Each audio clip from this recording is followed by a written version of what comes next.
etc., will take time. But as of now, what is the implication? What have you seen as an impact to your business and the industry as well? No, I'm positive about the things because the government cannot do away with suddenly one morning, fine morning, that E220 program is over. So they cannot do that. And as a, you can say, taking the stakeholders, the investment part, the banking exposure, the farming exposure, every sector is involved. So they cannot do away with the policy.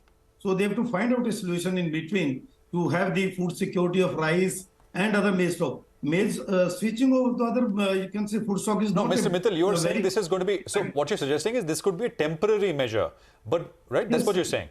So, but if you can quantify what is the. Yeah, even if it is temporary, there will be some impact to the business. That's what I'm trying to understand. Go on, sir.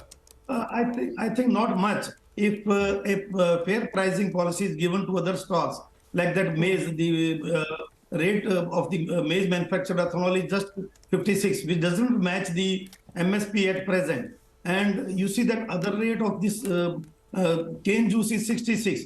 I don't foresee that why there is so much of difference between the two, you can say two types of ethanol when the product is same and used for the same purpose. So once this correction is done, so there will be lesser load on the FCI part, and the at present, which is 100% on the FCI part, will be reduced to a greater extent. So government should immediately come with a fine policy of switching over to others by correcting the price. So it is not a very complicated issue that it will take too long time to switch over the ethanol production from rice to other crops. So it will be balanced. So 100% cannot be switched over overnight, but some part can be switched over to some extent. And further we have to see that it's not a long-term policy from converting rice to ethanol. But the 2/3 of the world population uses rice. So the government should have taken immediately with the talk with the stakeholders and find out a solution for like a middle ground. Okay. Part to the rice and some part to the other food source. Sure, got that. We also have Chandra Jain, who's the management of Gulshan Polyols. Now, Gulshan Polyols is one of India's biggest manufacturers of ethanol and biofuel. So we'll get a better sense from him. Mr. Jain, your thoughts, this disruption of ethanol production, what would the impact be for the industry as a whole? Surely temporarily, yes, but we have to understand why E20 and what is the cause behind it. You know, our Honorable Prime Minister has drawn a policy of energy security, whereas this food security is there, other securities are there, energy security is also there. So E20 is a part of energy security for the country. You know, all countries who import crude have started doing this energy security, making ethanol from rice or maize or whatever the grain they have done it everywhere.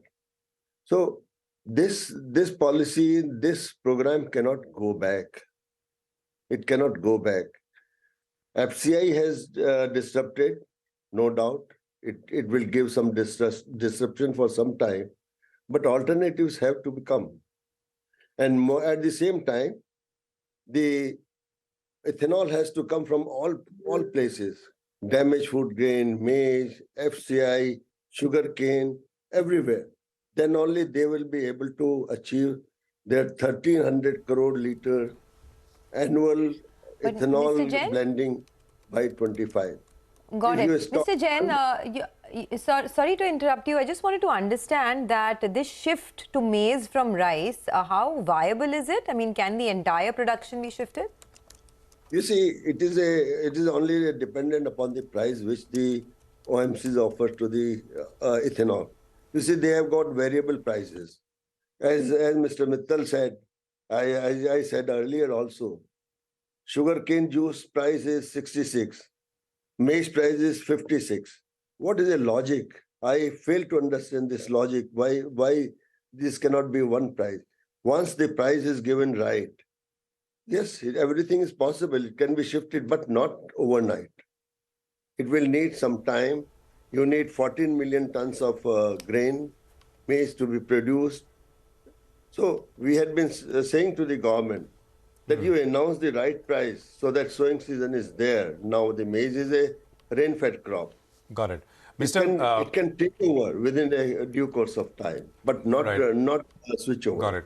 Got it. Mr. Jain, if both of you, Mr. Mittal and Mr. Jain, you first, what percentage of your input is rice, sir, for ethanol? So far it is 100%. So far it is 100% because they have not given the maize conducive price. They have not given the damaged food grain price properly. I don't know who is doing the pricing. We fail to understand, and I also feel the grain ethanol pricing has been taken as motherly treatment. Mr. Jain, so in the second quarter, what would be the impact if this were to continue through the second quarter? What would be the impact on your numbers?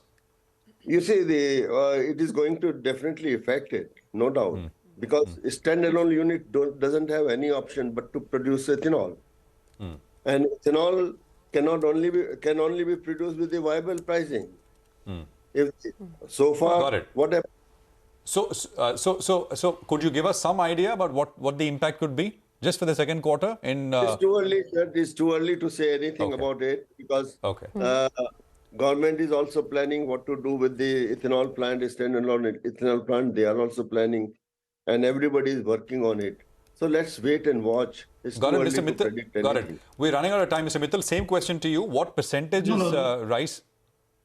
No, in my case, we will not be having a much of impact as we have a substantial capacity to produce ENA and ethanol. Ours is you can say both the products. We can produce ethanol and we can produce switch over ENA. So in the meantime, the FSI supplies are disturbed. We'll be move on to ENA, and we have already done it. So we out of the 600 KLP capacity, we can produce 400 KLPD per day of potable alcohol. That's ENA. So we, on our results as a company, will not have much of impact by having some capacity diverted towards from ethanol to ENA.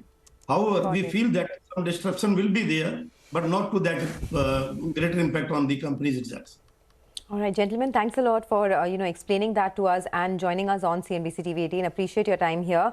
For the market, it's actually giving up a lot of its gains. So the Nifty is now trending towards the red, up just about 35 odd points.